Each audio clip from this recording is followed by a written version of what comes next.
तो एपिसोड की स्टार्टिंग में हमें दिखाया जाता है मास्क मैन और ज़ैंग जियान को। वो दोनों ही जियांग सिटी की तरफ आगे बढ़ रहे होते हैं, जिसके बाद ज़ैंग जियान कहता है कि मुझे खबर मिली है कि वो लड़का जियांग कॉलेज में एडमिशन लेने वाला है, इसलिए वो कल वहाँ पे ज़रूर आएगा। तो हम लोगों को भी वहाँ पे ज़रूर जाना चाहिए। वहाँ जाके हम लोग चोरी छुपे उस कॉलेज में एंटर करेंगे और उस लड़के को पकड़ के वहाँ से ले आएंगे। ये सुनकर मास्कमैन कहता है, क्या तुम वाकई में श्योर हो कि वो वहाँ पे आएगा? तो ज़ैंग जियान कहता है कि मेरी इन्फॉर्मेशन ऑथेंटिक होती है, तुम घबराओ मत। जिसके बाद दूसरी तरफ हमें दिखाया जाता है सुजियान को, जो कि कॉलेज जाने के लिए रेडी होकर बाहर आ जाता है और फिर वो अरसा और मेंग्यू को आवाज़ देकर कहता है कि क्या तुम दोनों तैयार हो गई? तो अंदर से आवाज़ आती है कि बस 3 मिनट, हम लोग बिल्कुल रेडी हैं। और अंदर हम देखते हैं कि वो लोग अभी अपना मेकअप कर रहे होती हैं। तो सुजियान बाहर उनका इंतज़ार करने के लिए बैठ जाता है। जिसके बाद थोड़ी देर गुजरती है और सुजियान फिर से कहता है, क्या तुम लोग तैयार हो गए? तो वो दोनों कहती हैं कि बस थोड़ी देर इंतज़ार करो, हमारा बस होने ही वाला है। ये सुनकर सुजियान थोड़ी देर और इंतज़ार करता है और उसे वहाँ बैठे बैठे नींद आने लगती है। जिसके बाद वो उन्हें फिर से कहता है कि क्या हुआ, तुम लोग अभी तक तैयार नहीं हुए? तो वो कहती हैं कि बस हमारा फाइनल हो गया है, बस थोड़ा सा रह गया है, बस 3 मिनट और लगेंगे।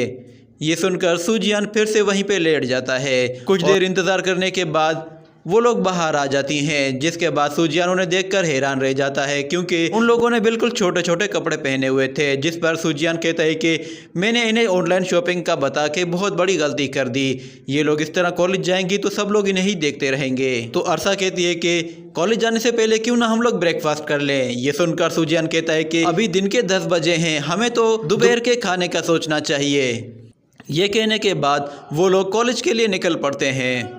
और अगले सीन में हम दोबारा से मास्कमैन और ज़ैंग जियान को देखते हैं। तो मास्कमैन उससे कहता है कि क्या तुम्हें वाकई में ड्राइविंग आती भी है या नहीं? तो ज़ैंग जियान कहता है कि क्या तुम अंधे हो? क्या तुम्हें दिखाई नहीं दे रहा कि मैं ड्राइविंग ही तो कर रहा हूँ? हम लोग बस 20 मिनट में वहाँ पे पहुँच जाएंगे। ये सुनकर मास्कमैन कहता है कि हम लोग पिछले 3 घंटे से यहीं पे एक ही जगह चक्कर लगा रहे हैं और तुम कह रहे हो कि हम लोग 20 मिनट में पहुँच जाएंगे। तो ज़ैंग जियान उससे कहता है कि असल में मैं यहाँ पे नया हूँ, तो मुझे इस शहर के रास्तों के बारे में कुछ ठीक से पता नहीं है। तो मास्कमैन कहता है, ऐसी बात है तो नेविगेशन सिस्टम की क्यों नहीं सुन रहे? तो navigation system left side turn करने का कहता है, मगर ज़ैंग जियान राइट साइड पे टर्न ले लेता है। ये देखकर मास्कमैन को गुस्सा आने लगता है और वो कहता है कि तुम जानबूझ के गलत रास्तों से जा रहे हो। तो ज़ैंग जियान कहता है कि मैं जब ड्राइविंग कर रहा हूं तो तुम और ये नेविगेशन सिस्टम दोनों ही अपना मुंह बंद रखो, क्योंकि मुझे समझ में नहीं आ रहा कि मैं किसकी सुनूं। तो मास्कमैन उससे कहता है कि तुम छोड़ो, मुझे ड्राइव करने दो। मगर ज़ैंग जियान कहता है, नहीं, तुम पहले ही जियान सिटी से निकलते हुए एक रेड लाइट सिग्नल तोड़ चुके हो, जिसकी वजह से हम लोग पहले ही मुसीबत में पड़े हुए हैं। और जब तुम्हें कोई रास्ते में लड़की नजर आ जाती है तो तुम उसके पीछे पड़ जाते हो, और तब तक तुम हार नहीं मानते जब तक तुम उस लड़की का फेस नहीं देख लेते। तो मास्कमैन कहता है कि हमें एक साथ काम करते हुए 1 महीना होने वाला है और अभी तक तुमने मेरी 3 गाड़ियां खराब कर दी हैं और ये मेरे पास अब आखिरी गाड़ी बची है। ये सुनकर ज़ैंग जियान कहता है कि ठीक है, मैं तुम्हारी बात मानता हूँ, बताओ मुझे कहाँ जाना है?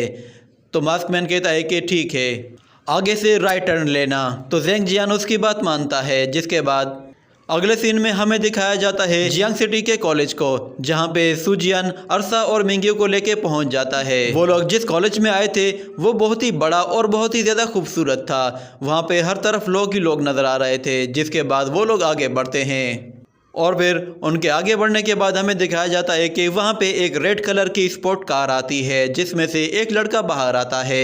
वो लड़का एक अमीर फैमिली से होता है और वो भी लड़कियों का दीवाना था। जैसे ही वहाँ पे उसे लड़कियाँ नज़र आती हैं तो वो चश्मा उतार के उन्हें घूरने लगता है। और दूसरी तरफ अरसा, मेंग्यू और सुजियान वो तीनों ही कॉलेज में अंदर जा रहे होते हैं कि अरसा एक जगह रुक जाती है और वो दोनों आगे चले जाते हैं। जिसके बाद वो लोग देखते हैं कि अरसा वहाँ पे नहीं है। तो अरसा पीछे एक जगह खड़ी होती है, फ्लावर ट्री के नीचे खड़े होकर वहाँ की खूबसूरती को फील करती है। जिसके बाद वो कहती है कि ये जगह तो बिल्कुल जन्नत जैसी है। जिसके बाद वो वहाँ पे खड़े होकर डांस करना शुरू करती है। उसका डांस भी उसकी तरह ही बेहद खूबसूरत था। सब लोग उसके पास आकर उसे देखने लगते हैं।